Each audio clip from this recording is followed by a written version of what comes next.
After weeks of public threats, Marjorie Taylor Greene finally pulled the trigger on her attempt to remove Republican Speaker Mike Johnson from his position. And then she suffered a swift humiliation when an overwhelming majority of the House of Representatives voted to table the motion, and then her own Republican colleagues began to trash her in the national press, and it was glorious. But before we unpack all that, if you end up liking this video and you want to support the channel, please be sure to hit the like, subscribe, and alert bell before you go. I'd greatly appreciate it. All right, friends, it was the moment of truth. Marjorie Taylor Greene finally attempted to make good on her threats, despite her increasingly shrinking leverage, the lack of support, the increasing vocal opposition from not only her fellow Republicans, but also a public declaration from Democrats that they would protect Mike Johnson from her attempt to remove him. But she triggered it nonetheless, and we're going to play several clips because there's some really great moments from this effort, even though it was relatively swift. So in this first clip, this is Marjorie Taylor Greene announcing the motion and getting booed. For what purpose does the gentlewoman from Georgia seek recognition? Mr. Speaker, pursuant to Clause 2A1 of Rule 9, I seek recognition to give notice of my intent to raise a question of the privileges of the House. The form of the resolution is as follows: declaring the office of Speaker of the House of Representatives to be vacant.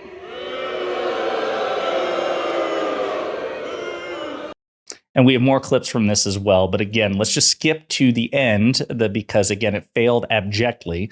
And then we'll play some clips of Republicans trashing Marjorie Taylor Greene in the national press. And actually a really funny comment from CNN reporter Jake Tapper. And then we'll go back and play some clips from Marjorie Taylor Greene's really stupid speech. But this is what happened after she spoke, after the resolution was read.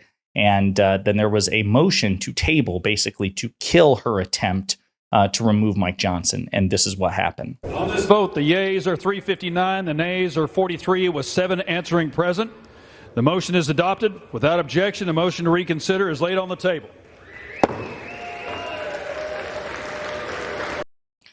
So what does that mean specifically? Well, to break the numbers down, 359 members of the House of Representatives, about 196 Republicans, 163 Democrats, voted to table the motion, again, basically to kill it.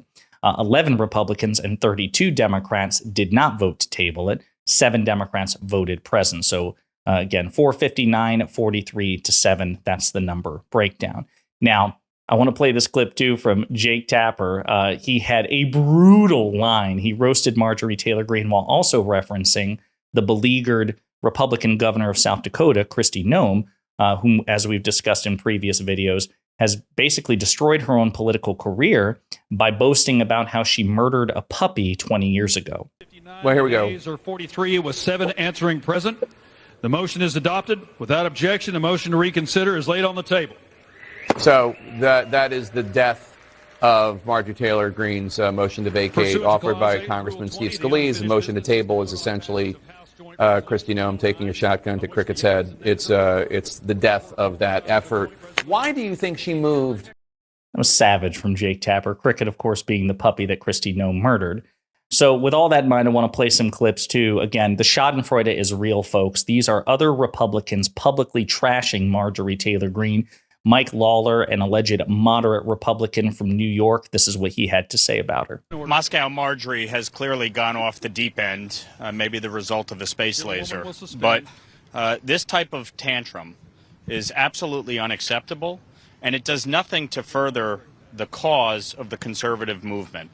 The only people who have stymied our ability to govern are the very people that have pulled these types of stunts throughout the course of this Congress to undermine the House Republican majority. You know who he's talking about? He's talking about Republicans. So let's be very clear. This is yet again another prominent Republican politician admitting that the only obstacle to Republicans governing, other than just disinterest in doing it, is Republicans. It's not Democrats. It's not democracy. It's not liberals. It's not progressives. It's not President Biden.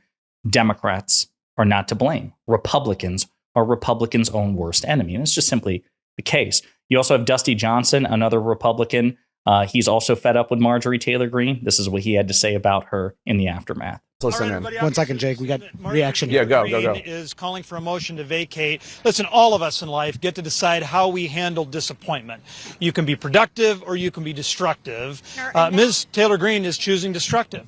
We know that this motion is not going to do one thing to make America stronger. It's not going to do one thing to deliver a conservative victory. It's going to sow discord and dissent.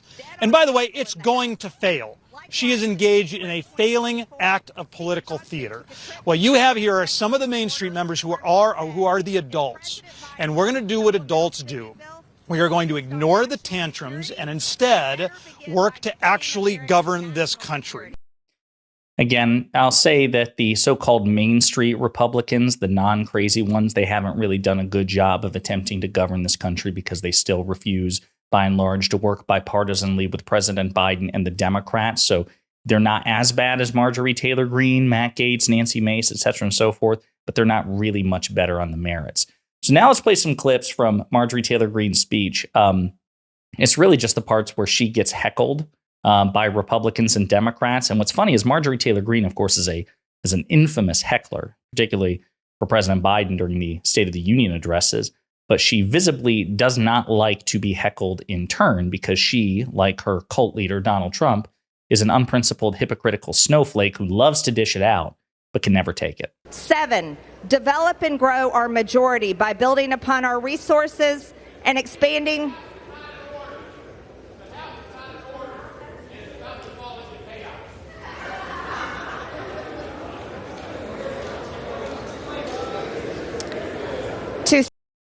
The visible annoyance on her face. Again, it means something perhaps if she weren't such an egregious heckler herself. Another clip. He instead led us to another CR on January 18th, 2024, and got it passed with the support of 207 Democrats. And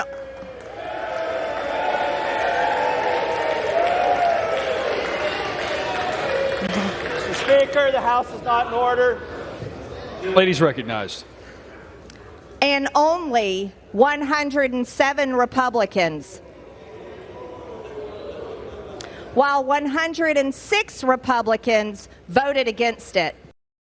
You have Thomas Massey there from Kentucky. He has seconded her motion to vacate the chair, and he's also really upset at the heckling.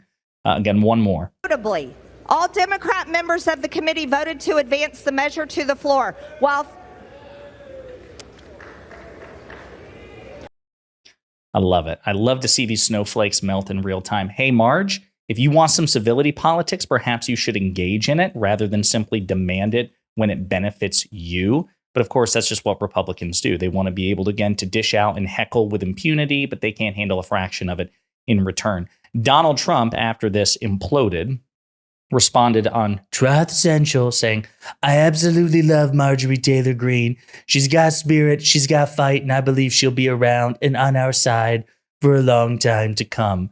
Because, of course, he really doesn't have a dog in this. Sometimes he favors Republican Speaker Mike Johnson. Other times he favors Marjorie Taylor Greene. He indicated public support for some of her demands of Mike Johnson, like defunding the executive branch's special prosecutors who are investigating Donald Trump. But again, they really won't have an opportunity to do that, as far as I know, until September, very close to the election. And then if they want to get into a government shutdown fight 30 days before the election, I feel like that would be disastrous for the GOP and Donald Trump. So it seems like a lose-lose situation for them. But yeah, folks, that's where we are. Marjorie Taylor Greene finally pulled the trigger. I didn't know if she would or not, right? Because again, she could have pulled the trigger weeks ago, chose not to. She kicked the can down the road. And then a lot of people were saying, no, she's definitely not going to do it. This is a bluff. And then Donald Trump comes out and, puts his arm around Mike Johnson, so to speak, offers him the cloak of protection. But she didn't back down, which was surprising. She actually continued to publicly ramp up her attacks on Mike Johnson, even though he had the cult leader's favor. And then she seemed desperate over the past 48 hours, and Mike Johnson seemed at the apex of his confidence. So I didn't think she'd pull the trigger on it, or at least I had questions about it. But she finally did. She pulled the trigger. And of course, it got her absolutely nowhere. Now, my hope is, again, as I've told you before, that Democrats, in exchange for protecting Mike Johnson in an election year, received meaningful concessions. That's my hope, because on paper, at least, it seems like it could be politically advantageous to let him flounder and let he and Marjorie Taylor Greene go at it, just like we did for Kevin McCarthy. Because again, as we get closer to the election and more people pay attention, it would demonstrate to the American people the dysfunction and stupidity and incompetence of the House Republican conference, right? And it's almost like that iconic quote from the 2014 Godzilla movie when Dr. Serizawa's watching, the kaiju fight, and he just says, "Let them fight," right? This because it's a win-win scenario, right? You have two terrible monsters battling each other, and that's basically what the MAGA Civil War is. So I don't know if this is the end of the MAGA Civil War. I know obviously it's an unambiguous victory for Mike Johnson. Again, hopefully Democrats receive meaningful concessions in exchange for protecting him. Some Democrats did not vote to protect him. Again, some voted present, some voted to not table the motion to allow it to go through. But it's interesting stuff nonetheless. And now the question is, what's Marjorie Taylor Greene going to do next? Because as far as I can tell, that's all the political capital she has. So let me know what you think in the comments.